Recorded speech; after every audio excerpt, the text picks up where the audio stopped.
법절하기 왜 필요한가에 관해서 이제 설명한 오경우 박사는 이어서 자연법과 실정법의 합성물로서의 인정법에 관해서 설명을 합니다. 우리가 자연법, 실정법, 이것은 익숙한 용어죠. 실정법은 현실적으로 국회에서 입법기관에 의해서 만들어진 법적 구속력이 있는 법률을 얘기하는 것이죠.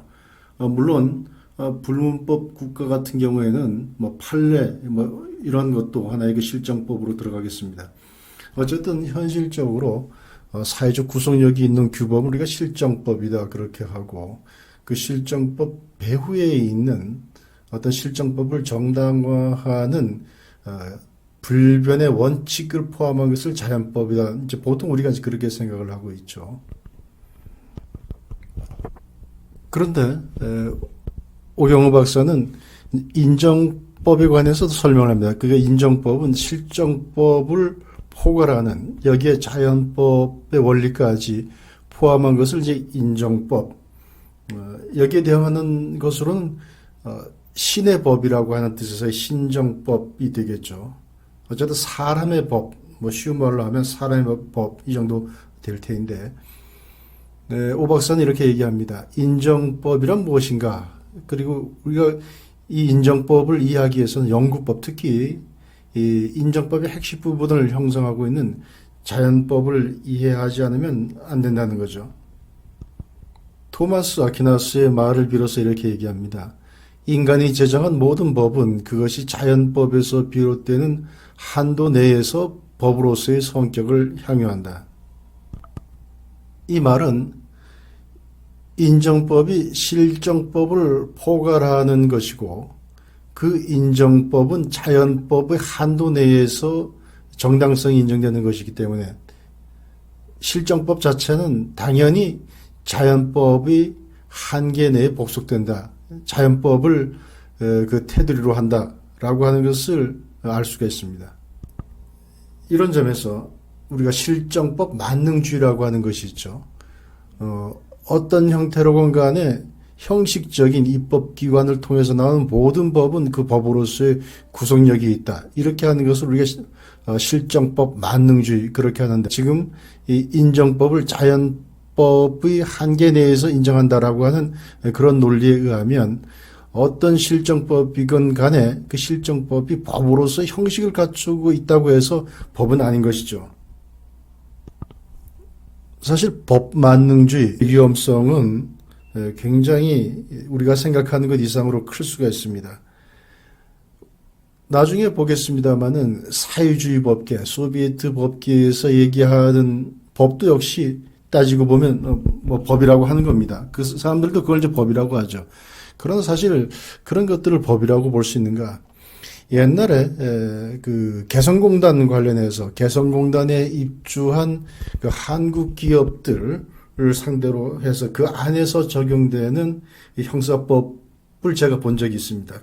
그때 거기 보면 이렇게 되어 있습니다. 그 개성공단 내에서의 형사법적인 어떤 규범이라고 하는 것이 공화국에 위해가 되는 행위는 처벌한다. 이렇게 되어 있습니다. 공화국에 위해가 되는 행위는 처벌한다? 위해라고 하는 것, 굉장히 모호한 얘기죠. 처벌한다? 어떻게 처벌한다는 얘기입니까? 징역형에 처한다든지 사형에 처한다든지 뭐가 있어야 될 거 아닙니까? 사실 이런 것들은 굳이 법적인 상식이 없어도 그건 법이 아니다 이런 건 누구나 알 수 있겠죠. 죄형법정주의라고 하는 게 있습니다. 죄와 형벌은 명확하게 규정이 돼 있어야 되는 것이죠. 그래야만 사람들이 내가 어떤 행위를 하는 것, 또 어떤 행위를 하지 않는 것, 그것이 범죄가 되고, 또 그런 범죄에 해당했을 때는 최대한 어느 정도까지 내가 사회적인 제재를 감수해야 된다라고 하는 것들을 공지를 하는 거죠. 그래서 그게 어떤 안정성을 주고 예측 가능성을 주는 거죠. 그리고 그게 너무 목적을 달성하기 위한 수단이 가혹하면 안 되겠죠.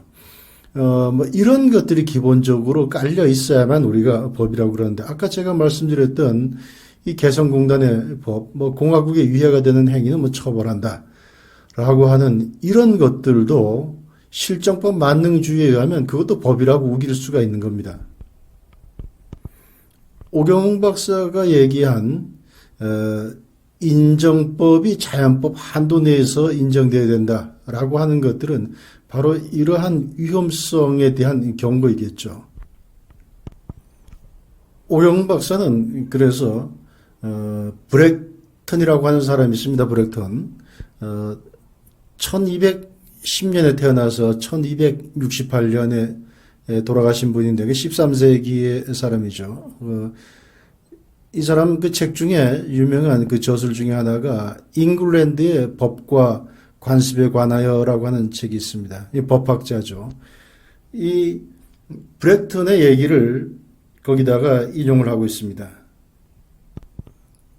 인정법을 만드는 주체, 인정법을 만든 주체. 지금은 뭐 민주주의 사회에서는 그게 이제 국민 다수를 대변하는 뭐 입법기관이 되겠지만 옛날에 왕이겠죠. 어쨌든 뭐 군주가 되었건 대의민주정의 어떤 입법기관이 되었건 간에 그것이 절대적인 신과 법 아래 있어야 된다라고 하는 점에 관해서 이 브렉톤의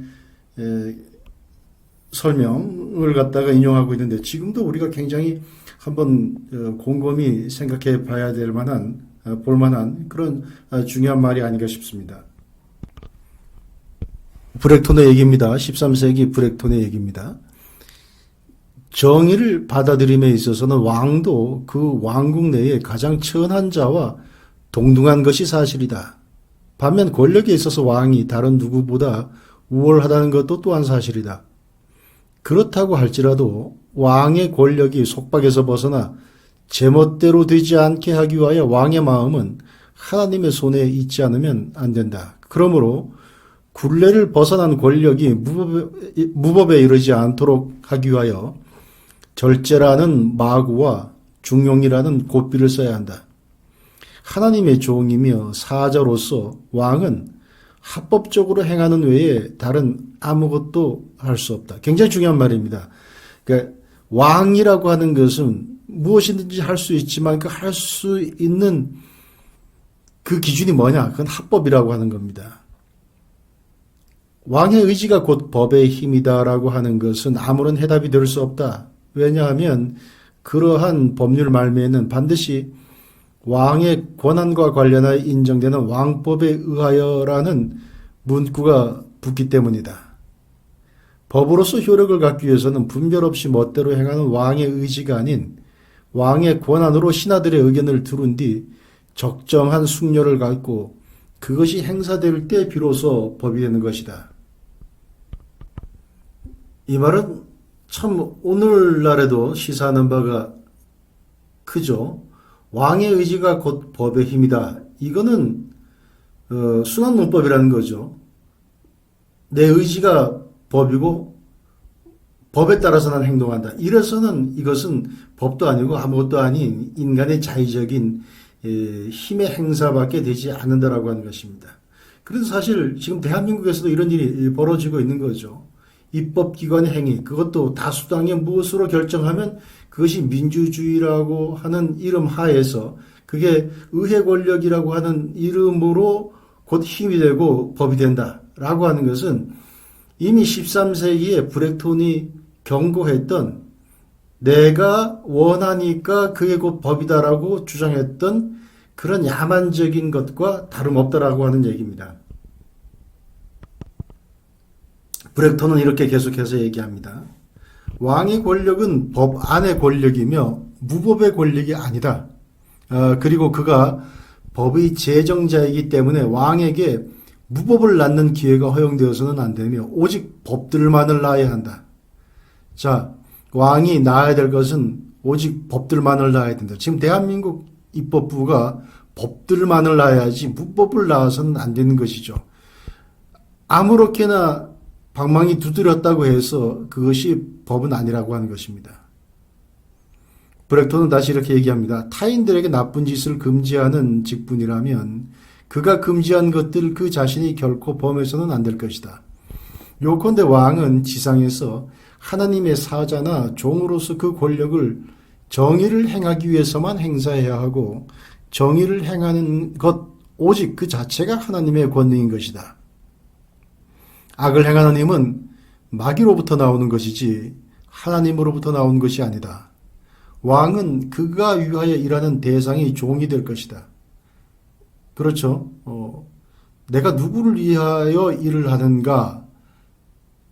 그때 그 누구를 위하는 그게 나의 주인이 되는 것이죠. 그러므로 왕이 정의를 베푸는 동안은 영원한 왕이신 하나님의 사자가 되겠지만 불의를 행하는 길로 돌아서게 되면 마귀의 종이 될 것이다. 왕이란 용어는 선량한 통치를 의미하고 포악한 지배를 의미하는 것이 아니다. 자, 우리 지금 대한민국 입법 과정에서 일어나는 모든 것들이 선량한 통치로서 법적 정당성을 갖고 있는가 생각을 해봐야 될 필요가 있습니다. 왜냐하면 왕은 잘 다스릴 때에만 왕이고 폭력으로 압제할 때에는 폭군이 되어버리기 때문이다. 그러므로 인정법은 그것이 입법자들을 구속할 때 거룩해지는 까닭에 모든 권력에 대한 재갈인 법으로서 왕의 권한을 누그러뜨려 법에 따라 살게 해야 한다. 법에 구속되겠다고 하는 서약이 왕이 군림하는 존재로서의 가치를 부여한다.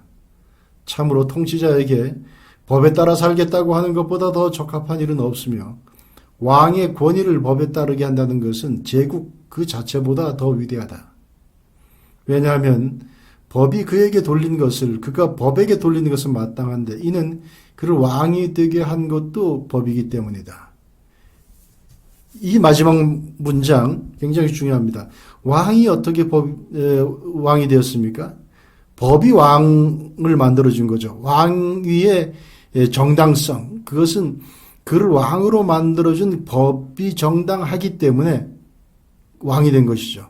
그렇다면 그러한 법에 의해서 만들어진 왕, 지금으로 말하면 입법 권력은 어떤 법을 만들어내야 됩니까? 정당한 법을 만들어내야 되는 것이죠. 브렉톤의 이런 설명, 이런 기술 다음에 오경 박사 얘기는 이렇습니다. 이런 설명은 그 대상이 입법, 사법, 행정, 그 무엇이 되었건 간에 모든 인간의 권력에 대하여 타당하다. 어느 법률의 강제력, 법원의 판결 내지 특정 행정행위의 힘은 정의의 정도에 달려 있으며 정의란 자연의 법과 일치한다는 것을 의미하는 것이 다름 아니다.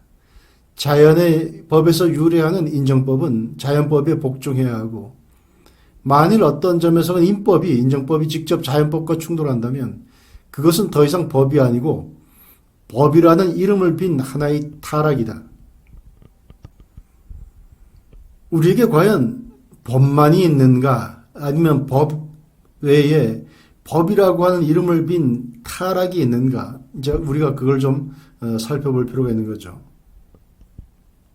또 오경 박사는 성 어거스틴의 말을 빌어서 이렇게 얘기합니다. 정의가 없다면 왕국들이란 도적의 무리가 아니고 무엇이란 말인가? 인정법의 모든 체계 속에는 비록 그 구성 비율은 다양할지라도 자연법의 원칙들과 실정법 규범이 같이 녹아 있습니다. 앞에 있는 자연법의 원칙들은 이제 불변이 있죠. 이러한 자연법의 원칙들이 인간의 권위에 의해서 선포되기는 하지만 인간의 권위에 의해서 새삼스럽게 만들어지는 것은 아닌 겁니다. 확인이 될 뿐인 것이죠. 이거를 오경 박사는 교황 레오 13세의 그 말을 빌어서 이렇게 기술하고 있습니다. 교황 레오 13세의 말입니다.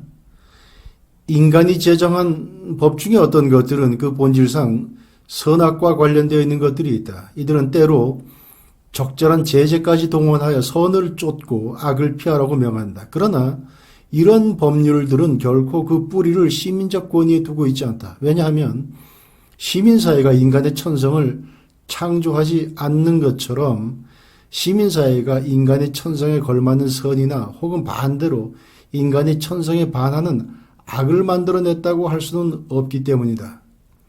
법은 사람들이 사회 속에서 함께 살아가기 전부터 있었고 그 기원은 자연법 그리고 나아가 영구법에 있는 것이다. 따라서 인간의 법률에 구체화되어 있는 자연법의 계율은 인법으로서의 인정법으로서의 힘을 가질 뿐만 아니라 자연법과 영구법에 속해 있는 보다 높고 엄한 권위하에 제재도 갖추고 있다.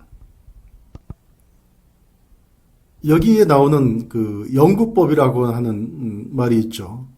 우리가 이제 자연법과 영구법을 같은 뜻으로 이해하기 쉬운데 오경 박사는 영구법을 자연법과 분리해서 구분합니다. 이제 교황 레오 13세도 이제 그렇게 얘기를 한 거죠. 그래서 우리가 크게 보면 영구법, 자연법, 그리고 이제 실정법, 실정법 위에 전체 자연법의 원리가 반영된 뭐 인법 내지는 또 인정법 이런 이제 그렇게 이제 볼 수가 있는 거죠. 그러면 실정법은 뭐냐? 오경 박사는 레오 13세의 말을 빌어서 설명을 빌어서 이렇게 얘기하고 있습니다. 시민적 권위에 의해 여러 법령들은 자연법에서 직접적으로 나온 것이 아니고 어느 정도 거리가 있는 것이 사실이나 자연법이 일반적이며 추상적으로 다루는 문제들에 대한 결정을 내려준다. 예컨대 자연의 섭리는 모든 사람에게 공중의 평화와 번영에 기여할 것을 명하고 있지만 그와 같은 봉사를 실천하기 위한 방법, 환경 및 여건은 자연 그 자체에 의해서가 아니라 사람의 지혜에 의하여 정해지지 않으면 안 되는 것이다. 이걸 오경 박사는 이렇게 정리를 합니다.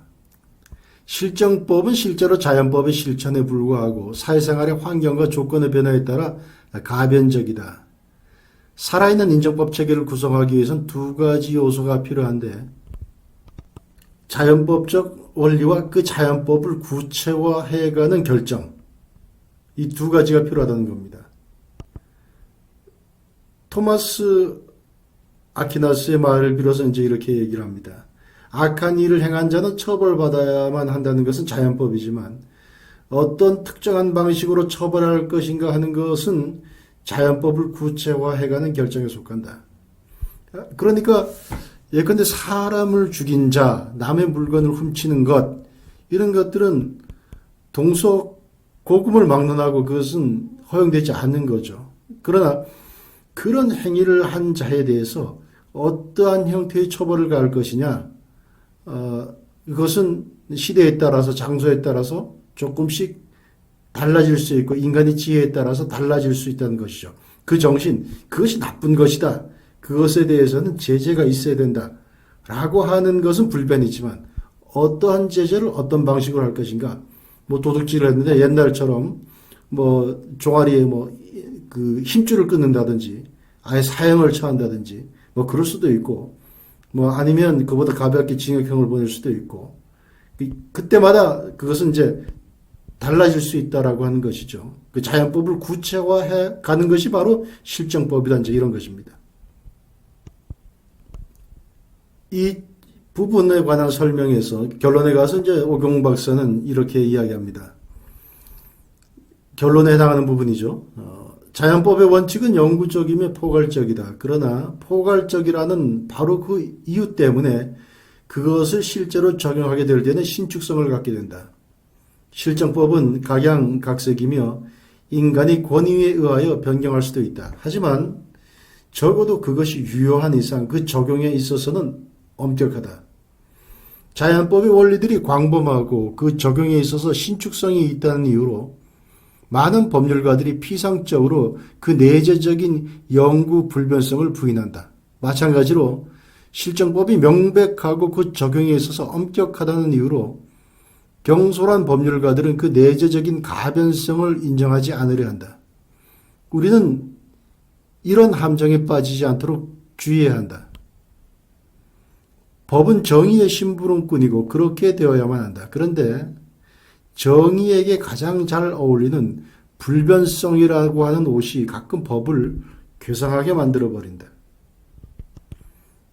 그러니까 양극단적인 것을 이제 주의해야 된다라고 하는 얘기죠. 자연법이 영구적이고 포괄적인데 그래서 적용되는 형태가 좀 달라지니까 그 겉모습만을 보면 어떤 사람들은 자연법이 과연 실효성이 있는가, 자연법이 법 규범으로서의 구속력이 있는가, 거기에 회의를 품고 자연법 같은 것은 그냥 하나의 도덕률이다, 그렇게 치부하고 만다는 것이죠. 그러나 자연법을 구체적으로 적용한다라고 하는 것과 자연법의 원리 자체를 완전히 포기하는 것하고는 다른 것이죠. 남의 것을 훔친다라고 하는 것, 이것은 거기에 어떤 형태의 형벌을 가한다 하더라도 반드시 제재가 있어야 되는 것이지, 그 제재의 형태가 다르다는 이유로 해서 남의 것을 훔치는 행위가 어떤 경우에는 정당화될 수 있다, 그것은 아니라는 거죠. 그 자연법의 원칙은 반드시 나쁘다, 그 어떤 선이다 그러면 쫓아야 되는 것이고, 악이다 그러면 그것을 피해야 되고, 그것을 위반하는 것에 대해서는 반드시 어떤 형태로 간에 제재가 있어야 된다라고 하는 점에서 자연법은 신축적이긴 하지만 양보할 수 없는 하나의 핵심 원리가 있다라고 하는 겁니다. 반대로 실정법을 고수하는 사람들 입장에서 보면 그 실정법에 있는 그 문맥 그대로 그것을 고집할 때 오히려 그것이 그 실정법을 가져오게 된 그 배후에 있는 정신, 원리, 원칙들, 그걸 잊어버리게 되고 그거가 반대되는 결과를 가져오게 된다라고 하는 것입니다. 이런 말이 있죠. 극단적인 정의는 부정이다 하는 겁니다. 그래서 실정법을 우리가 해석함에 있어서는 실정법을 우리가 변덕스럽게 자의적으로 해석해서는 안 되겠지만 그 실정법의 배후에 있는 원리들이 어떻게 가변적으로 움직일 수 있는가, 그 원리의 핵심인 것들, 자연법이 양보할 수 없는 선악에 대한 가치 판단, 가치 판단에 따른 선택, 집행, 이런 것들을 포기하지 않으면서 법 규범으로서의 그것을 지켜나갈 수 있도록 하는 그런 것, 신축적인 사고방식을 가져야 된다고 하는 것입니다. 법은 정의의 심부름꾼이다. 누가 주인인 것이죠? 정의가 배후에 있는 것이죠. 정의가 뒤에 버티고 있는 것이고, 법은 정의를 실천하는 수단인 것이죠. 그래서 이 법이 제 기능을 하려고 그러면 정의가 무엇인지에 대해서 항상 돌이켜보고 정의에 관해서 생각하지 않으면 안 된다는 것입니다. 그리고 그 정의는 어디에서 오는가? 자연법, 그 뒤에 있는 영구법, 이런 것들로부터 정의라고 하는 것에 대한 생각을 갖지 않으면 안 된다라고 하는 것입니다. 법이 매너리즘에 빠지지 않도록 하기 위해서는 잘 만들어진 법도 오랜 세월이 지나다 보면 매너리즘에 빠질 수가 있죠. 그래서 이 매너리즘에 빠지게 되면 자기가 뭐 때문에 존재하는지 뒤에 있는 정의를 이제 잊어버리게 되는 거죠. 그래서 이런 매너리즘에 빠지지 않기 위해서라도 항상 법은 정의를 뒤돌아보는, 정의에 관해서 관심을 갖는 그런 것들이 필요하고, 더구나 입법자들은 더 그래야 되는 것이죠. 법의 이름을 빈 타락, 이것은 정말 피해야 될 일이 아닐 수가 없습니다.